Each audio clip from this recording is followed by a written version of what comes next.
This is Algebra 2 with trig, section 10.5. We're finding the probability of independent and dependent events. Recall that independent events are events that don't affect each other. Flipping a coin, drawing a card out of a deck, and then putting the card back in. Rolling die. Those are not affecting what the next event would be. But dependent events would be pulling a marble out of a bag and not putting it back into the bag. Now there are less marbles, so you have independent and dependent. The challenge is going to be recognizing the difference. So if you know that you're working with independent, so two events are independent if the occurrence of one has no effect of the occurrence of another. For instance, if a coin is tossed, the outcome of the first has no effect on the outcome of the second toss. So if you know you're working with independent events, then you're going to have the probability of A times the probability of B. So if you're trying to figure out the probability of both of them occurring, and they're independent of each other, that's when we multiply. So in general, the probability that n independent events, so regardless if there's 3 or 4 or 5, you would still do the product of the n probabilities for the individual events. So for example number 1, we have a fundraiser. We're going to sell 150 raffle tickets and for the mall gift certificate, and we're going to sell 200 raffle tickets for the movies. You're going to buy 5 raffle tickets for each prize. What's the probability that you win both? So we're looking at the probability of A and B. So to calculate that, we have the probability of A times the probability of B. We recognize that this is independent because you can't buy a raffle ticket that is for the mall and for the movies. They're independent of each other. So what is the probability of winning the gift certificate? There are 5 of them. Remember, probability is always favorable over possible. So that's 5 over 150. Probability of the movie passes. There are 200 movie passes. So the 5 set of numbers that you buy, there are 200 possibilities. When they select, there are 5 sets of numbers that are going to match yours. Or in this case, there are 5 of the 150. You can multiply straight across to get 25 over 30,000, which reduces down to 1 over 1,200. It looks like a pretty small probability, but it's probably more than winning the lottery, and that happens, so this would be possible. A spinner is divided into 10 equal regions. What is the probability that 3 consecutive spins results in a perfect square? So you got a few questions to ask yourself. What might a spinner look like? How is it divided into equal regions? What would 3 consecutive spins represent or look like? And what is a perfect square? So some of the most difficult part of this math is coming up with a plan. So what you want to do, you want to think about what would you do to represent this in a math problem. So I like to show a visual of our spinner. We'll break that into 5 equal pieces, approximately equal. So there's 5 sections. And then we can break this one into 5 sections. So we get sections 6, 7, 8, 9, and 10. So to be a perfect square, when you take the square root of a number, you need to get a whole number. So the square root of 1 is 1. The square root of 4 is 2. And the square root of 9 is 3. So you can't take the square root of any of the other numbers and get a whole number. So those are our perfect squares. So what's the probability? So we're looking for the probability 3 spins, all perfect squares. So what's the probability of getting a perfect square on the first spin? That would be 3 out of 10. 3 out of 10 on the second spin. Notice how they're independent of each other. There's still 3 available. There's still 10 options to land on. It doesn't matter what the first spin result was. The second spin is independent of the first spin. In the third spin, there are 3 possible answers that would meet your perfect squares. So that comes out to be 27 over 1,000.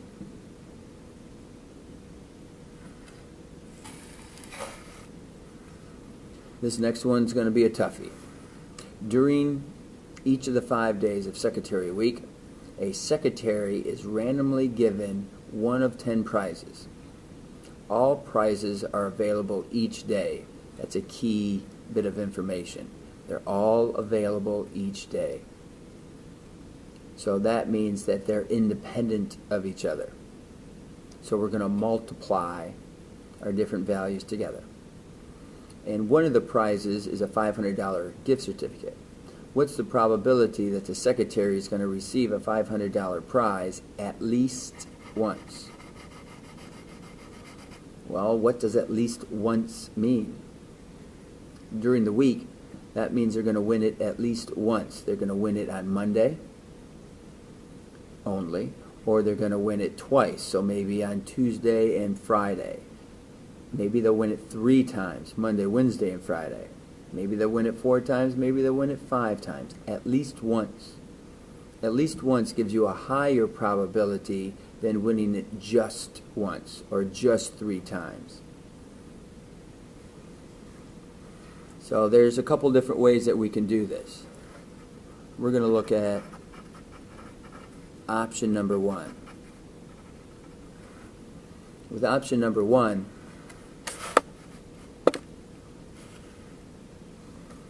we're going to look at what is the probability of picking on any given day. What's the probability of picking the $500? That's 1 out of 10 of the prizes was the $500, and the other 9 prizes you did not get the $500. So if we're going to look at least once, then we're going to talk about multiplying this to itself 1 time, and that means 4 times during the week you didn't win the prize. Now this calculation by itself would represent exactly winning it only on Monday, and then 4 times in a row not winning it. It can actually represent winning it on Tuesday and the 4 other options, or Wednesday or Thursday, but it doesn't count all of those. So since there are 5 days during the week and this is winning it once, you can look at that idea, or you can do the Pascal's triangle, and we'd be looking at 5C1. 5C1 is the value of 5. There are 5 ways that you can win the prize once. You can win it on Monday or Tuesday or Wednesday or Thursday or even Friday. You've won it once. Or, so that's the plus, you're going to win the prize 2 times. So if you win the $500 twice, how many times are you not going to win the prize during the week? So that's 9 out of 10. 3 times. The exponents add up to 5 because there's 5 days in a week. How many ways could you win twice? You could win on Monday, Tuesday, Monday, Wednesday, Monday, Thursday, Monday, Friday, Tuesday, Wednesday, Tuesday, Thursday, Tuesday, Friday, Wednesday, Thursday, Wednesday, Friday, Thursday, Friday. How many ways was that? Well, you could look at your Pascal's triangle, and that would be 5C3. So that would be the number 10. There are 10 ways to win it twice. And this is the probability of winning it twice. So now we're going to talk about winning it 3 times.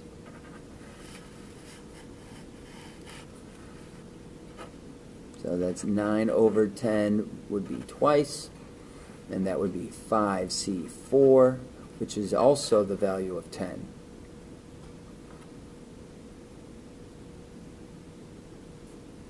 (5C1), oh, sorry, this is 5C2.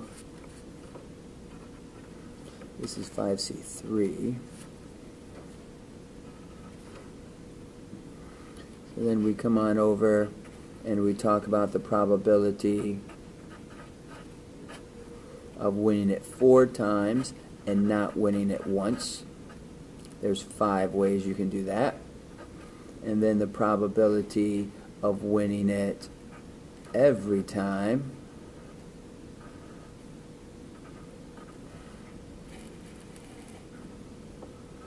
which would be 1 over 10 to the 5th power. Now you don't have to worry about not winning it. That would be your 9 out of 10 to the 0 power. And the number of ways that you can win every time is there's only one way. You won it all 5 days during the week. So notice that when you do at least, you have to do it, in this case, at least once. We got to calculate the probability of once, the probability of twice, 3 times, 4 times, and 5 times. There's another option we have.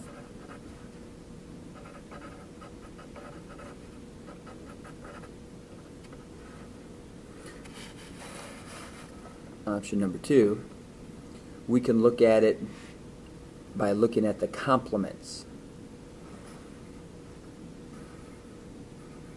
So the complement events, 1 minus the probability of not winning. Winning at least once and not winning at all are all the different possibilities available. So that's why it's appropriate to say 1 minus not winning. That's going to give us the same thing as at least once. So we're going to look at this as 1 minus. If you didn't win at all, then you're going to be 9/10 5 different times in a row. You're going to be 1/10 0 times. And there's only one way that you could not win it all. You lost every time. It's the only option. So there's one way that that's done, 5C0. So using your calculator, you'll see that this comes out to be 1 minus 0.59. So essentially there's a 59% chance of you not winning. That's understandable. But it's always a little surprising that it comes out to be 0.41, 1 minus 59, gives you a 41% chance that you're going to win it at least once. If you had to win it a certain amount of time, like twice or 3 times, that probability would even be less. But because you're allowed to win it once or twice or 3 or 4 or 5 times any day during the weeks, that's what makes the probability a little bit higher.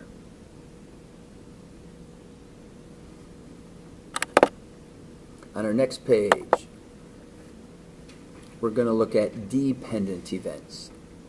That's when one event is going to affect the next event. So 2 events, A and B, are dependent events if the occurrence of one affects the occurrence of the other. The probability that B will occur, given that A has occurred, is considered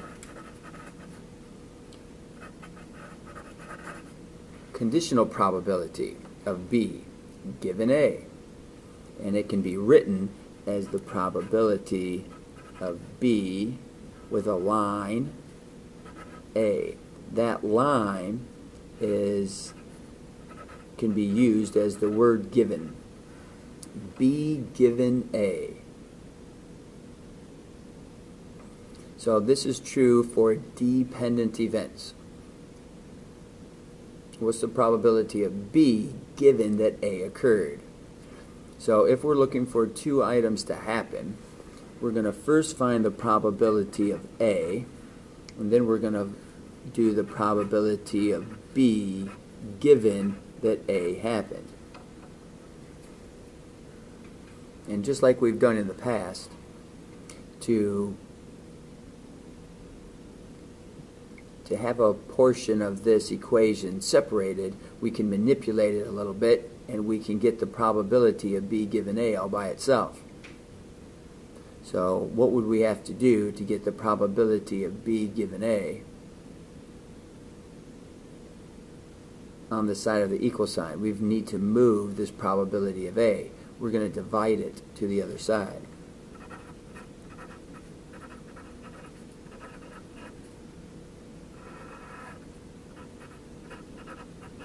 So that's just manipulating the same equation.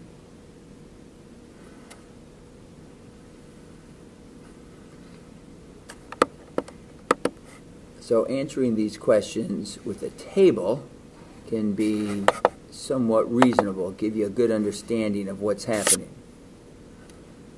The table shows the status of 200 registered students. In this case, there are 120 females, there are 80 males. That's a total of 200 students. What is the probability that a randomly select student, for question number 1, is a female? So what's the probability that a student is female? Well, I think about what probability means. And that's favorable over possible.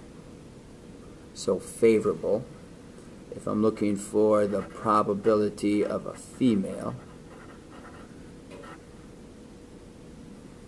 that's going to be 120 females over 200 people. So that's going to reduce down to 3 over 5. Now the next one, what is the probability that a randomly selected student, if she's female, is a full-time student? So what's the probability of a full-time student given she's a female?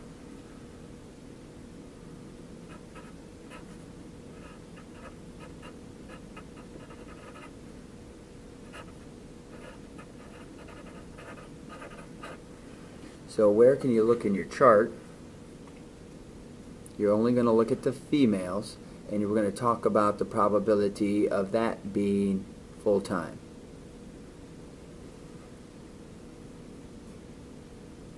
So full-time, there's going to be 40 females that are full-time out of 120 females total. And that reduces down to 1/3.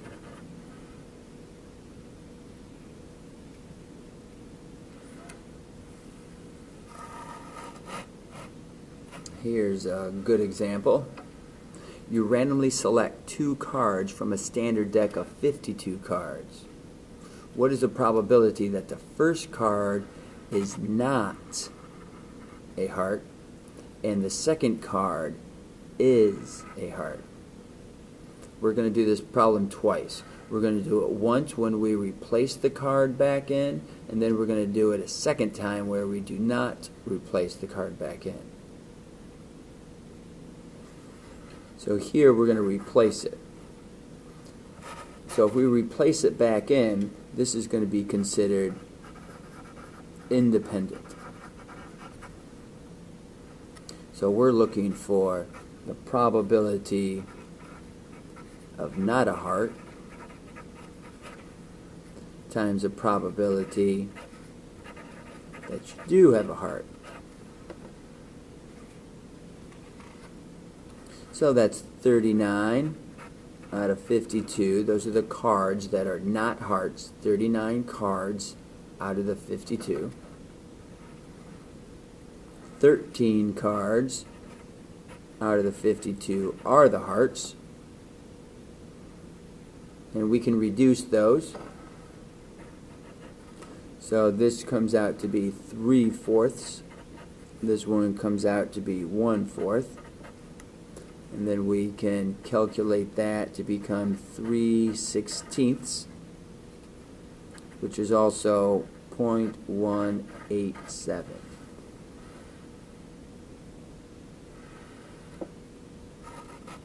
Well, how is this going to change if we do not replace it? By not placing it,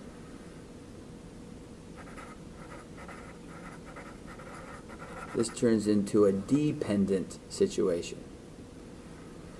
So we're looking for drawing not a heart times the probability of a heart given the first card not a heart. So that's going to be 39 out of 52 are not hearts. Now if we don't return it back to the deck, there's still going to be 13 cards that are hearts, because that first one we took out was not. You always assume you're getting what you're talking about. But there's only 51 cards left over. And that's going to simplify to 13 over 68, which is 0.19. So this probability of 0.19 is just a teeny bit higher than 0.187, but of course it's going to be higher because it's a little bit easier to get a heart now since you've taken one of the non-hearts away.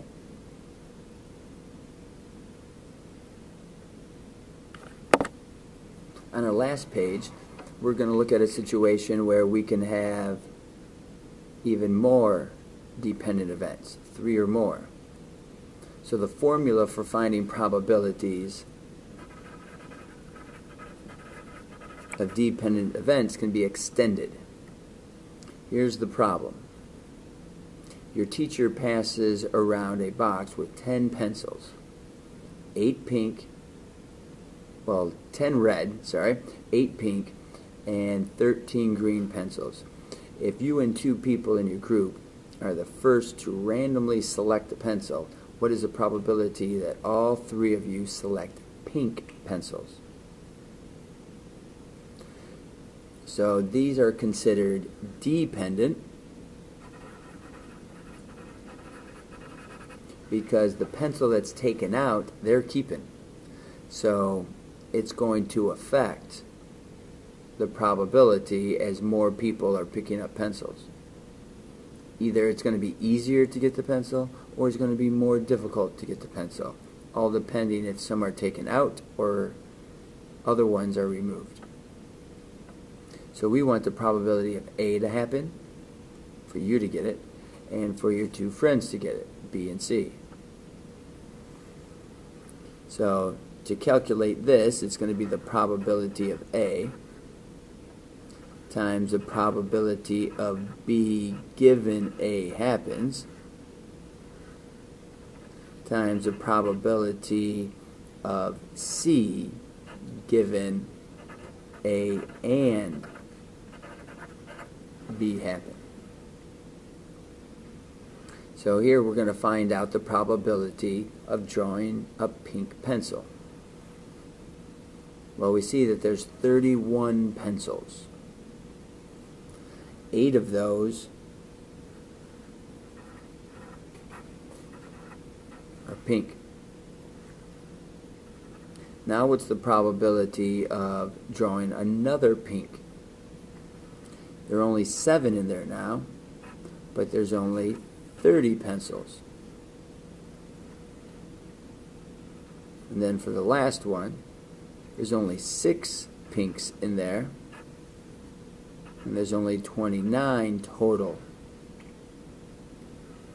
So you multiply this out, and we get 336 on top,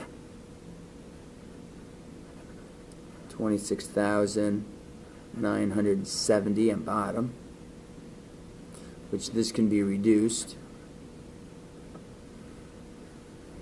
to 56 over 4495, which actually comes out to be 0.012. It's just over 1% chance that you would, in fact, all 3 of you get a pink pencil.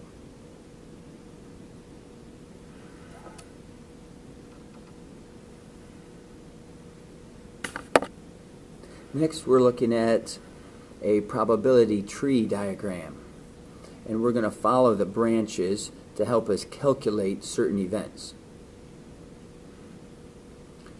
So there's been several observations of drivers arriving at a particular high school. The school reports that 69% of the adults wear seatbelts. A high school student also in the car wears a seatbelt 66% of the time. When the adult wears a seatbelt, and 26% of the time when the adult does not wear the seatbelt. So we're going to put our percentages in here. We either have, we have 2 people in the car. We have a student and we have a parent that's driving. So here we're going to say the parent is wearing the seatbelt, and they wear the seatbelt 0.69. So if they wear it 0.69% of the time, they don't wear it 0.31% of the time. Down here is the child or the student, and it was said here that they wear it 66% of the time, 0.66. So that means they don't wear it 0.34. And that's going to be the same. Well, actually, over here, when you don't wear a seatbelt, your kid is more likely not to wear the seatbelt. Gotta have good role models. And then here we get 0.74. Because it adds up to 100%, it adds up to 100%, 100%. So now we can use that to answer our next questions. So we're going to look at the probability that a student wears a seatbelt. So we're going to look at the probability of the adult and the child wearing it. The adult wears it, the child wears it. The adult doesn't wear it, and the child wears it. In both situations, the child is wearing their seatbelt. So that's going to be 0.69, that's the adult wearing it, times 0.66, and the probability that an adult does not wear it, that would be coming down this branch, 0.31, and then going up this branch because the child does wear it, which is times 0.26.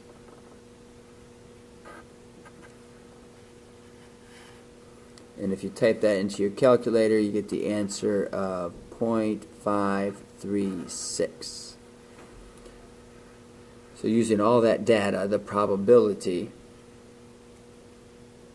is going to be just over 53%. We'll end today's lesson with a few card questions.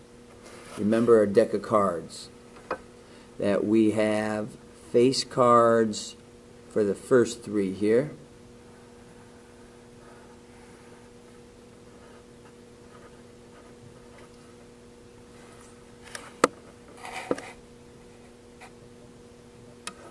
That our first column, those are spades, and then hearts, then diamonds, and then clubs.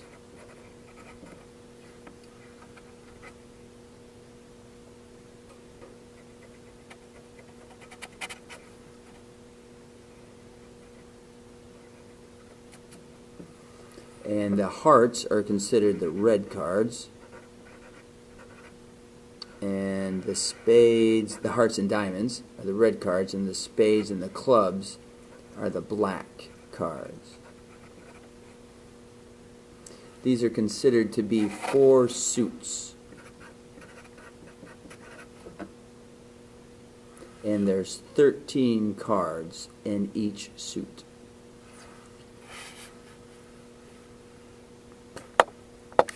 I would expect this chart to be on your test and on your final exam. In case you're not real familiar with cards, you have that to look at. Find the probabilities of drawing the given cards from a standard deck of 52 cards. We're going to replace them for one question, and we're not going to replace them for the other. So when we replace it, we're going to be independent.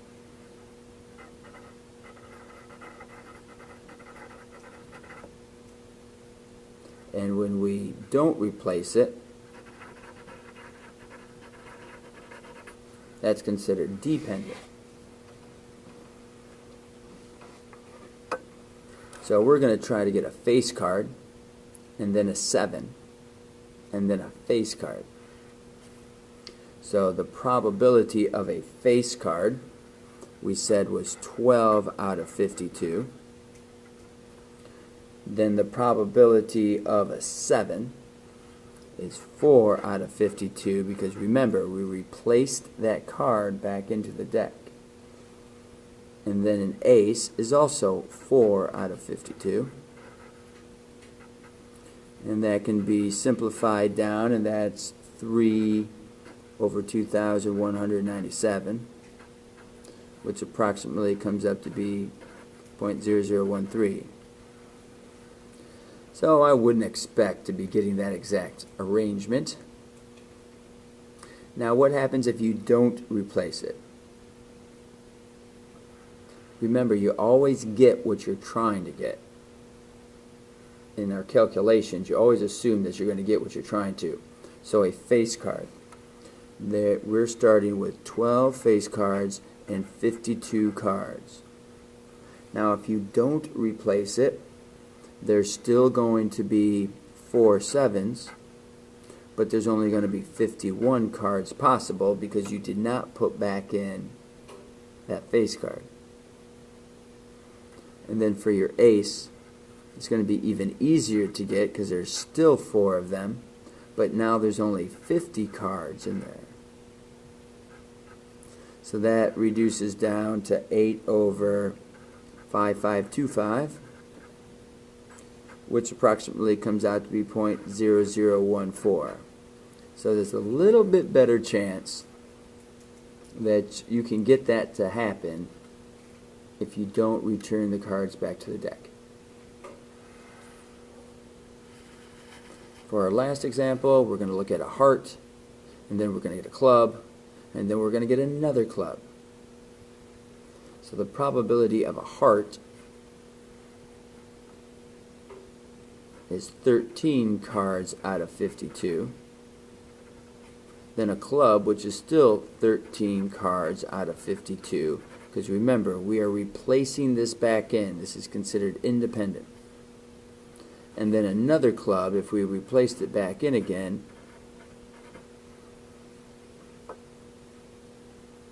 so that's going to come down and reduce to 1 over 64, which is 0.0156.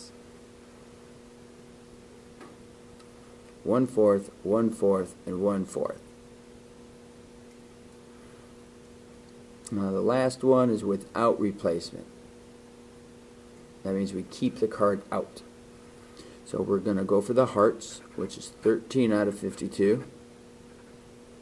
And we go for the club, which is 13 out of 51, because there's one less card. It was the heart that you took out. Now for the second club, there's now only 12 clubs in there, and only 50 cards possible. So that's going to come out to be 13 out of 850, which is approximately 0.0152.